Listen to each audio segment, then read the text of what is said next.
thanks UCSC Extension for providing us consistently for the past 2 years. UCSC Extension have come up with kind of mini certificate for Agile project and program managers. I'm teaching a couple of courses. Hank, my partner, is teaching LeanAgile or Scaled Agile here at UCSC Extension. Having said that, let's talk about Jeff, and thank you very much for coming in. And we have Nancy, who's going to introduce our leader. So Jeff is a leadership ambassador for Turn the Ship Around. Before the Turn the Ship Around, Jeff was a LeanAgile coach and trainer at Adobe. And in this role, he helped teams in every part of the company to find ways to deliver more customer value with less effort through applying Lean and Agile principles to their work. Additionally, Jeff has 27 years of experience in a wide range of roles in spacecraft, mission operations, software development, project management, and process improvement, using models such as CMMI, ISO 9001, and Malcolm Baldridge, working at Lockheed Martin, General Dynamics, Compaq Computers, and Cisco. Jeff has certifications in counseling, project management, and nonprofit organization management, and is trained as a coactive coach. He has a BS in astronomy as well as an MBA from Penn State University. He lives in San Jose with his wife and daughter, and in his spare time he enjoys spending time with family, singing with the jazz band, and volunteering. So please welcome Jeff Lee. Thank you. You kind of summarized my first slide here. I was going to mention that 2 of the certificates I got are from UCSC Extension. Back when I worked at Lockheed, the first thing I thought I might be able to use is a program management certification. And there was a bunch of Lockheed guys that started the program management program here. So I went through that. That was my first certificate from UCSC. I did start out in mission operations in the now extinct Blue Q in Sunnydale. And we operated satellites out of one of our control rooms. I do a little jazz band right now. I used to sing with San Jose Symphony.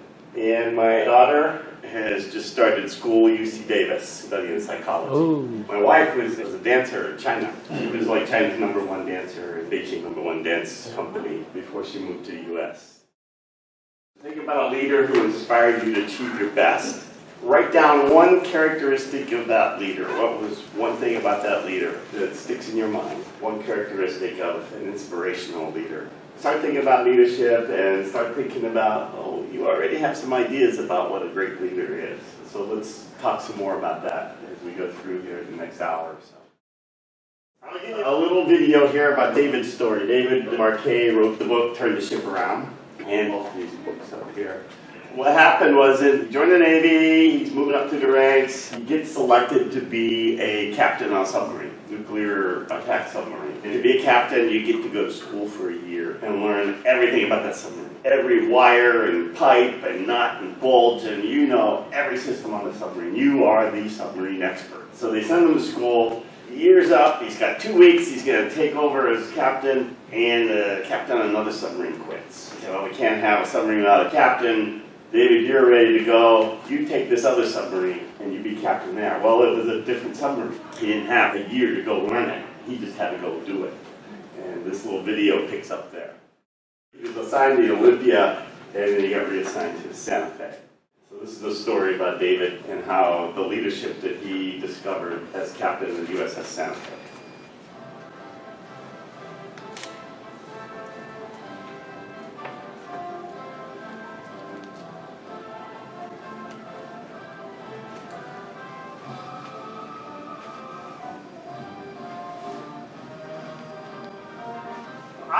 For one submarine, my guys were trained to do what they were told. That's a deadly combination. We all know organizations where people just follow the leader into disastrous situations. So I got my guys together and I said, hey, we've got a problem here. I was trained for another submarine. You're trained to do whatever nonsense comes out of my mouth. That's right, Captain. I mean, they knew. They already knew. I was pretty much talking to myself. So I said, what are we going to do? What are we going to do, guys? And we talked about it. Okay, what I really wanted to do was get ready for the inspection. But we were sitting in the wardroom. We spent a couple hours. We were talking about it. And we came up with all these different things. And, well, you Captain, you just got to be smarter. You got to give better orders. Like, well, how am I going to learn a whole nuclear submarine, miles and miles and miles? I spent a year learning Olympia, 2 weeks over here. Okay, so in a year we'll be safe? That's not going to work. We had to deploy the submarine in 6 months. So we talked about it, and they said, okay, there's only one logical solution. We figured it out. You, they're pointing at me, you, shut up. What do you mean? That's not what captains do. That's not what captains of nuclear submarines do. They walk around. They give orders. They sound like Russell Crowe. Head 2/3, dive, make it up 500 feet. Helm left 15 degrees weather, steady course 255. Load torpedoes and tubes 1, 2, 3, and 4. Slide down, open outer doors. Right? And I thought about it. And you know what? They were right. So at that point, I vowed never to give another order. And if you came down on my submarine, it would have been very confusing. Because you couldn't have pointed. It would have been hard to say, well, who's the captain here? Because you wouldn't have seen me giving orders. I did retain one order. The final order to launch a weapon, a torpedo or a missile, I kept with me. Because I felt that since that was going to result in the deaths of other human beings, that I didn't want that on anyone's conscience but mine. That was my moral and ethical responsibility. But even though everything else, in the Navy there's long lists of things that says the captain has to authorize. The captain should authorize. You got a couple nukes in your group, they'll tell you it's true. Captain authorize, submerge the ship, get underway, start the reactor, shut down the reactor, connect to shore power, divorce from shore power. On and on, break for dive, on and on and on. Pages of these things.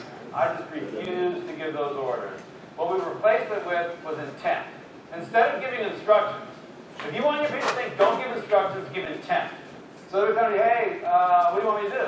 Well, left full rudder, steady course 255. No! So what are we trying to accomplish here today? Well, we're trying to get positioned so that when the enemy submarine comes through, okay, so where do you think we should position the ship? Maybe over here. Good idea, go there. You give intent to them, and they give intent to you. So my officer stopped requesting permission. And every other submarine, Captain, request permission to submerge the ship. Submerge the ship. Submerge the ship, aye! On Santa Fe, Captain, I intend to submerge the ship. Very well. And they did it. And it might seem like it's a very small, nuanced change of language, but it was hugely powerful because the psychological ownership now shifts to them. They need to discover the answer. Otherwise, you're always the answer man. You can never go home and eat dinner. And so we started doing this.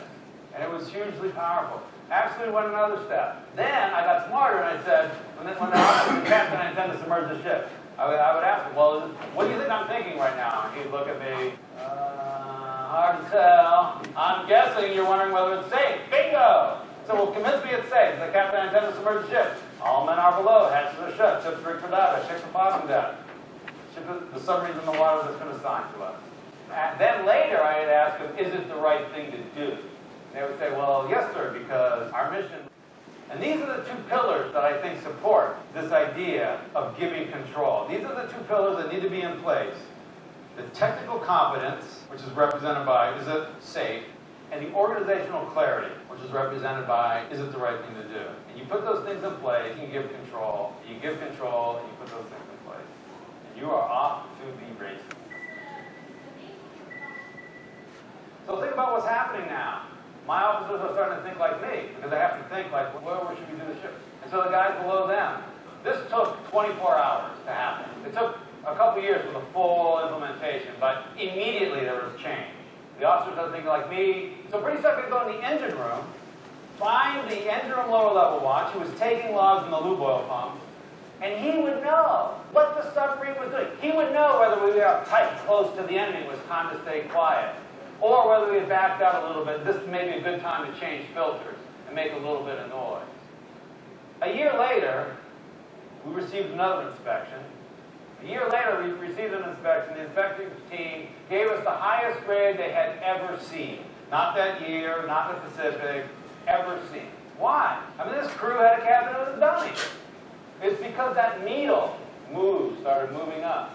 And on another submarine, there was one guy in charge, one guy giving orders, one guy thinking, and 134 people doing what they're told. I don't care how smart you are. On my submarine, I got 135 thinking, active, passionate, creative, proactive, taking initiative people.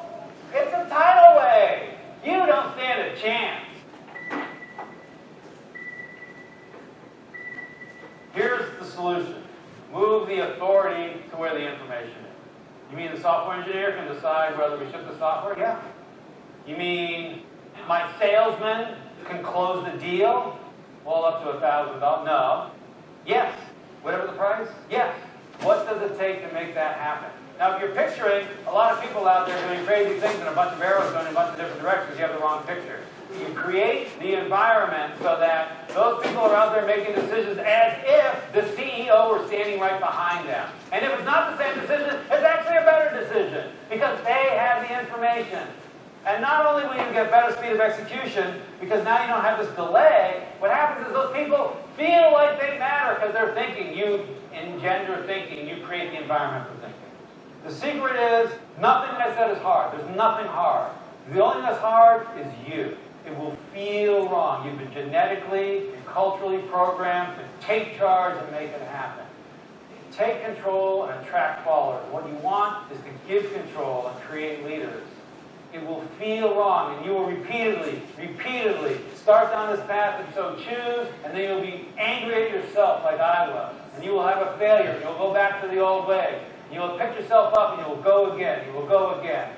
And by doing so, you will achieve the greatest thing possible. You will have achieved greatness, not because of the deeds and acts that you did, but because you set an environment where the people around you and their families and their schools and their organizations and their businesses, they've achieved greatness. That would be the greatest thing of all. Go forth and be great.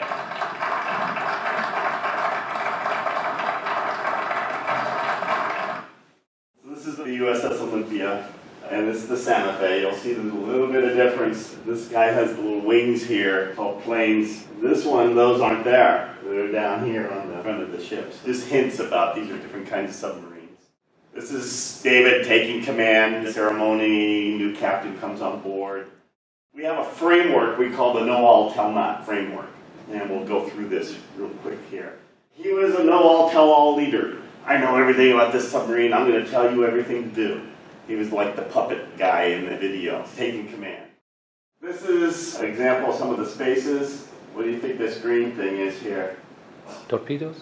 David's seen it. It is a torpedo. And look what's beside the torpedo. These are bunks where some of the crew sleeps. In fact, there are 135 crew members. There's only like 116 bunks. So you have to share. You don't share at the same time, but you might get up to go on shift, and I come and take the bunk as I get off shift. They call a bunk a rack, the hot racking. It's still warm from your body heat when I get in it to get off my shift. So it's really squeezed in. You'll see these tight spaces. It's like this thing's built for all this equipment, and we fit the people in wherever we can. This is the cafeteria. They call it the mess. Obviously not even big enough to feed the whole crew, right? They eat in small shifts. This is the ward room. So this is a meeting room, kind of, probably not even as big as this, right? This is where the officers meet. They have meetings there. They eat their meals there. If they need a surgery, they do it in the ward room. It converts into a surgery. So the space is at a premium. This is an example of a sonar room. The guys are listening for sounds out in the ocean. They can figure out what's out there. And one of the things that they do a lot is practice. So David talked in the video about getting ready for inspection. Well, they need to go out and practice. And this is the engine control. It's the same engine controller on this nuclear submarine as they have on old steamships back, 100 some 200 years ago.